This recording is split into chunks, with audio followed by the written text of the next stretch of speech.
नमस्कार दोस्तों, स्वागत है आपका आपके अपने YouTube channel Science Tech Genius में।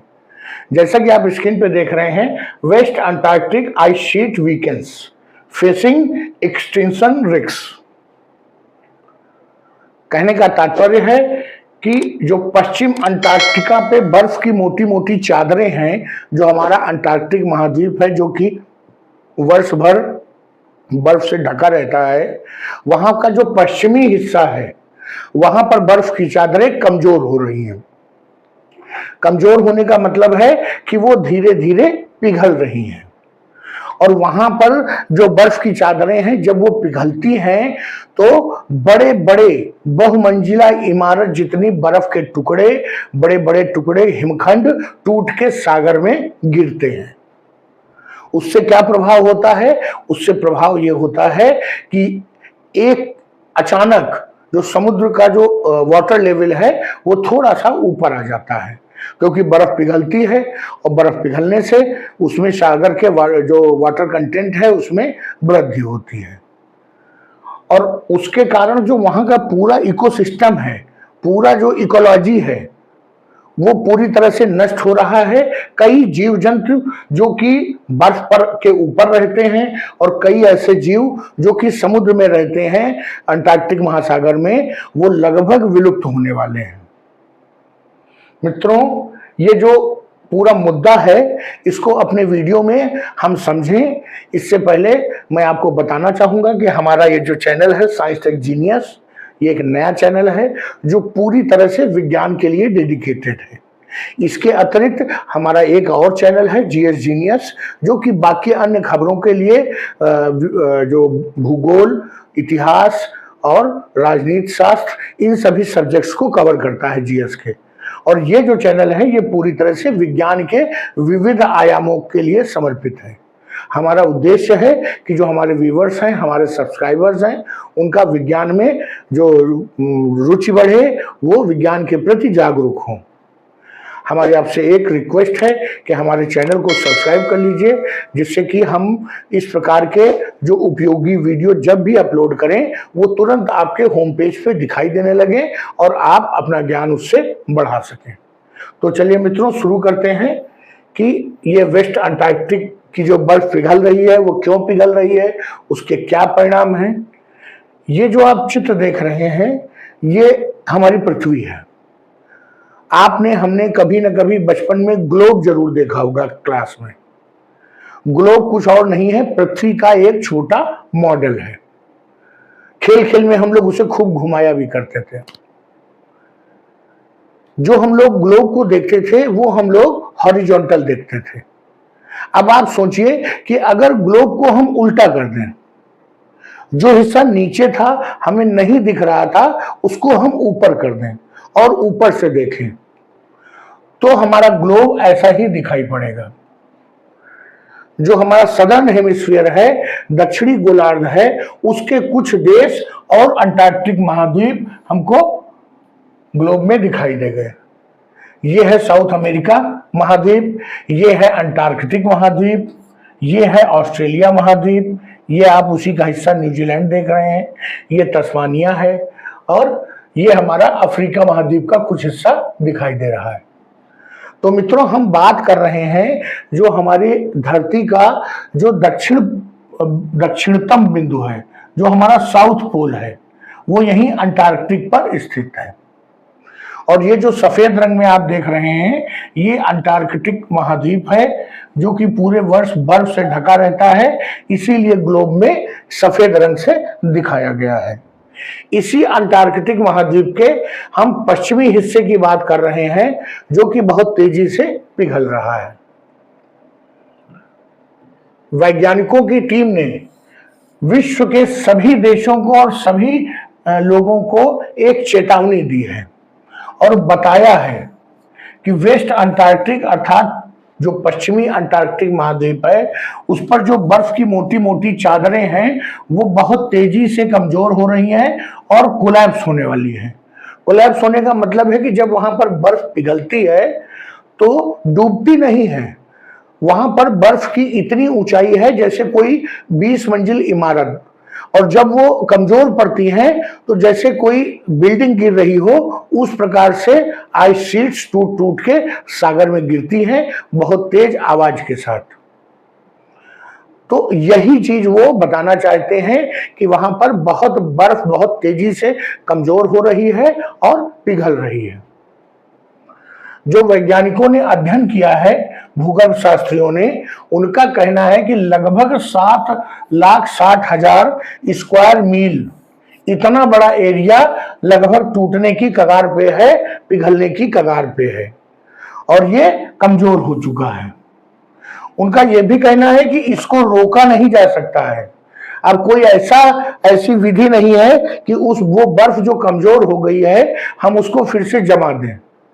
अब तो वो टूटेगी ही। बस हम कर क्या सकते हैं कि जो बाकी बचा हुआ हिस्सा है उसको बचा सकते हैं। ये जो इतना बड़ा हिस्सा है 7,60,000 स्क्वायर मील, अगर ये पूरी तरह से पिघल गया तो उनका कहना है कि जो समुद्र का जो जल स्तर है वो खतरनाक रूप से ऊपर उठेगा। बर्फ टूट के जब जल में गिरेगी और पिघलेगी तो स्वाभाविक रूप से जल का स्तर ऊपर आएगा और जब जल का स्तर ऊपर आएगा तो विश्व के अनेकों शहर पूरी तरह से डूब जाएंगे। कई ऐसे शहर हैं विश्व के जिनकी समुद्र तल से ऊंचाई बहुत ज्यादा नहीं है। वैज्ञानिक उन्हीं शहरों की बात कर रहे हैं, जिसमें से एक शहर है लंदन। वैज्ञानिकों का मानना है कि जिस दिन ये पूरी बर्फ पिघल जाएगी लगभग आधा लंदन डूब जाएगा। ऑस्ट्रेलियन नेशनल यूनिवर्सिटी, इसके प्रोफेसर हैं डॉक्टर नेरिली अब्राहम। उनका कहना है कि इस बर्फ जो ये आइस शीट है इसके पिघलने से जल स्तर में लगभग 10 फुट जो है वो ऊंचा हो जाएगा, जल स्तर इतना ऊपर उठ जाएगा। शहर भी कम से कम आधे जरूर डूब जाएंगे। मुंबई शहर जो कि जब हाई टाइड आती है तो वहां बाढ़ आ जाती है। जब थोड़ा सा पानी बरसता है तो जो शहर का पानी है, जो जल है, वो समुद्र के में मिल नहीं पाता है क्योंकि समुद्र का तल ऊंचा हो जाता है और ये पानी उसकी तुलना में नीचे हो जाता है। अब आप समझ जाइए कि अगर 10 फुट पानी बढ़ा तो आधा मुंबई अवश्य डूब जाएगा। जो ये वैज्ञानिक महोदय हैं नेरिली अब्राहम, उनका कहना है कि जो ये आइस शीट है आर्कटिक की, उसमें ऑलरेडी बहुत बड़ा परिवर्तन आ चुका है। परिवर्तन आने का मतलब है कि वो कमजोर हो चुकी है, पोरस हो चुकी है। और अगर एक डिग्री सेंटीग्रेड के एक फ्रैक्शन भर भी तापमान और बढ़ा तो ये बर्फ जो है और तेजी से पिघलना शुरू हो जाएगी। इसी को ग्लोबल वार्मिंग कहा गया है। जो शोधकर्ता हैं वो ये जानने का प्रयास कर रहे हैं कि जब ये बर्फ और इतनी तेजी से पिघलेगी तो आने वाले समय में इसके परिणाम क्या होंगे। कारण तो हम जान चुके कि ग्लोबल वार्मिंग जिम्मेदार है इन आइस शीट्स के कोलैप्स होने का, लेकिन परिणाम क्या होंगे तो परिणाम आपको बताया जा चुका है कि शहर के शहर डूब जाएंगे। और एक और परिणाम होगा जो विज्ञान से जुड़ा हुआ परिणाम है, वो तुरंत लोगों को नहीं दिखाई देगा, लेकिन जो वैज्ञानिक हैं, विज्ञान से जुड़े हुए लोग हैं, विज्ञान को समझते हैं, वो भली भांति इस अंतर को समझ पाएंगे। यहां पर हम बात कर रहे हैं एल्बिडो इफेक्ट की। जिन लोगों ने ज्योग्राफी को पढ़ा है या जो लोग जियोलॉजी के स्टूडेंट हैं वो ये जानते हैं कि जो सूर्य तप है, जब वो सूर्य से धरती तक आता है तो जो धरती का जो अलग अलग सतह है, कहीं पर मिट्टी है, कहीं पे जल है, कहीं पे पहाड़ है, कहीं पे वन है, कहीं पे बर्फ है, तो उसका अलग अलग प्रभाव सूर्य तप का उन पर होता है। बर्फ का एल्बिडो इफेक्ट सबसे ज्यादा होता है। जो सूर्य की गर्मी है वो बर्फ से टकरा करके लगभग पूरी की पूरी वापस चली जाती है और ग्लोबल वार्मिंग के जो रेट है उसमें कमी आती है। लेकिन वहीं दूसरी तरफ जो जल है उसका एल्बिडो इफेक्ट बहुत कम होता है। अगर सूर्य तक सीधे जल पर पड़ता है तो जो जल है, जो समुद्र महासागरीय जल है, वो सूर्य की गर्मी को अपने में एब्जॉर्ब कर लेते हैं, और ये जो एब्जॉर्ब करने के कारण ग्लोबल वार्मिंग और तेजी से बढ़ती है। अब एक तरफ तो हमारा आइस शीट का नुकसान हो गया, दूसरी तरफ जल में वृद्धि हो गई, तो जो एल्बिडो इफेक्ट सूर्य का तप वापस जाने वाला था वो यहीं पर महासागरीय जल में एब्जॉर्ब हो जाएगा। ग्लोबल वार्मिंग और तेजी से होगी। जब ग्लोबल वार्मिंग तेज होगी तो बर्फ की चादरें और पिघलेंगी, जब बर्फ की चादरें और पिघलेंगी तो वाटर लेवल और ऊपर बढ़ेगा, ग्लोबल वार्मिंग की रेट और बढ़ेगा।